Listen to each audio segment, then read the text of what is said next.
अंकुर Narola ministries का आशीर्वाद और प्रेम हमारे छत्तीसगढ़ के साथ सदा बना हुआ है और बहुत आशीर्वाद वो हमको देते आए हैं। अभी भी हमारे छत्तीसगढ़ के लिए उनकी विशेष प्रार्थनाएं चल रही हैं। मुझे छत्तीसगढ़ के पास्टर्स के लिए कल से बहुत बोझ है। थोड़े दिनों के अंदर पूरे वर्ल्ड लेवल की एक पास्टर मीटिंग हम सब इकट्ठा होंगे और इसमें सुबह एक सेशन होगा, फिर प्रेयर माउंटेन के ऊपर एक लाइव सेशन होगा।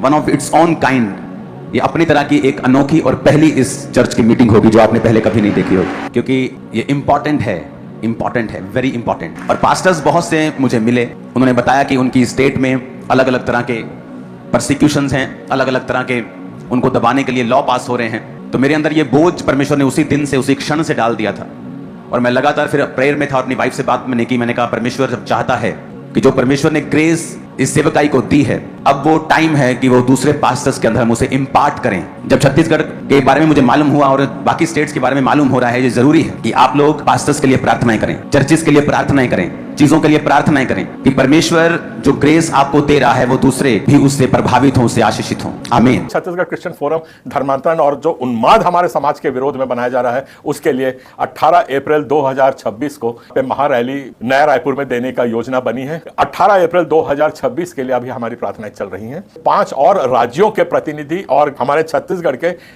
6 बड़े बड़े संगठन जो हैं वो सब हमारे साथ सहभागी रहेंगे इस अभियान में, इस रैली में। आप लोग पूरा सहयोग दीजिए, इसको बहुत शेयर करिए, तैयार हो जाइए, अपनी भी मीटिंग रखिए। बाकी कैसे, कब, कहां, क्या करना है, इसके लिए हम लोग और आप तक पहुंचेंगे। इज द लॉर्ड मोर ख्रीष्टीय भाई भणी माने आपण माननकु स्वागत करूछि मोसेस न्यूज टीवी रे।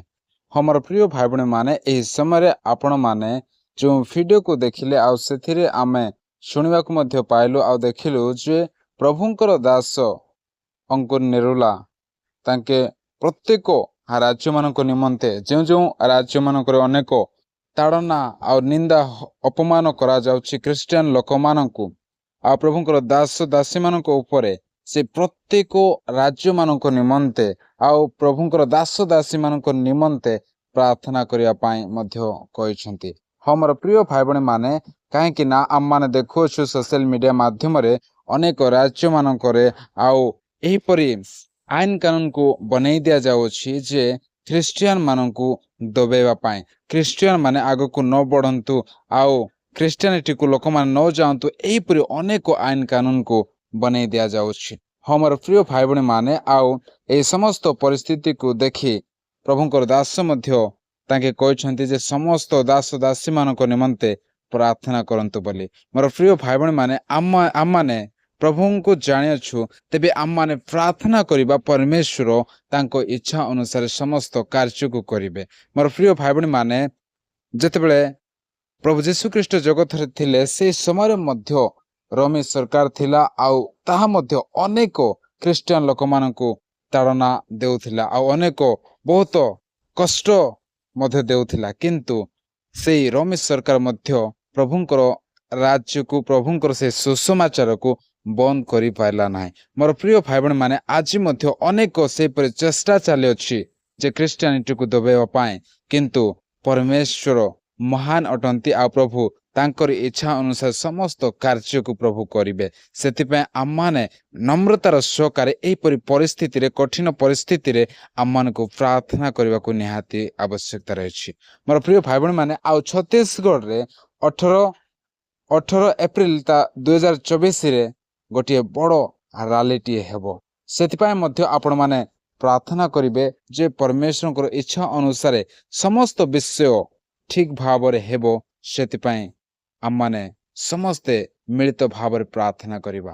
मोर प्रिय भाई भणी माने एपरि कठिन परिस्थिति रे आमान को आंठेबा को पड़िबो, आमान को प्रभु को सम्मुख रे रहबा को पड़िबो, परमेश्वर को साथे जड़ित हेई रहबा को पड़िबो, काहेकि ना लोक माने जानि नाहंती सत्य को। सेतिपय क्रिश्चियनिटी को, प्रभु जीशु ख्रीष्ट को लोक माने घृणा करूछन्ते आ अनेक मिछ आरोप लगे दिया जाउछि।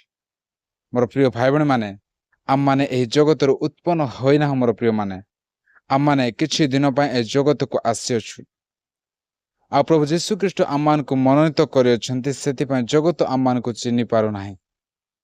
जदि आम जगत रो उत्पन्न होइथांतो तेबे जगत आमान को निजर लोक बोली आमान को प्रेम करिथांता, काहेकि आम एही जगत रो नहु, आम किछि ବର୍ଷ ପାଇଁ ଏହି ଜଗତକୁ ଆସିଅଛୁ ଆଉ ପ୍ରଭୁ ଆମମାନଙ୍କୁ ଏହି ଜଗତକୁ ପଠାଇଅଛନ୍ତି ଆଉ ପ୍ରଭୁ ଯେଉଁ ଉଦ୍ଦେଶ୍ୟ ନେଇ ପଠାଇଅଛନ୍ତି ସେ ପ୍ରତ୍ୟେକ ଉଦ୍ଦେଶ୍ୟ ଆମମାନଙ୍କ ଜୀବନ ଦ୍ୱାରା ପୂରଣ ହେଉ ବୋଲି ଆମେ ପ୍ରାର୍ଥନା କରିବା ନିହାତି ଆବଶ୍ୟକତା ରହିଛି। ମୋର ପ୍ରିୟ ଭାଇ ଭଉଣୀମାନେ ଆପଣମାନେ ଏ ସମୟ ପର୍ଯ୍ୟନ୍ତ ଏହି ଭିଡ଼ିଓକୁ ଦେଖିଅଛନ୍ତି। ପ୍ରଭୁ ଆପଣମାନଙ୍କୁ ଆଶୀର୍ବାଦ କରନ୍ତୁ। ପୁନର୍ବାର ସମସ୍ତଙ୍କୁ ପ୍ରେଜ୍ ଦ ଲର୍ଡ।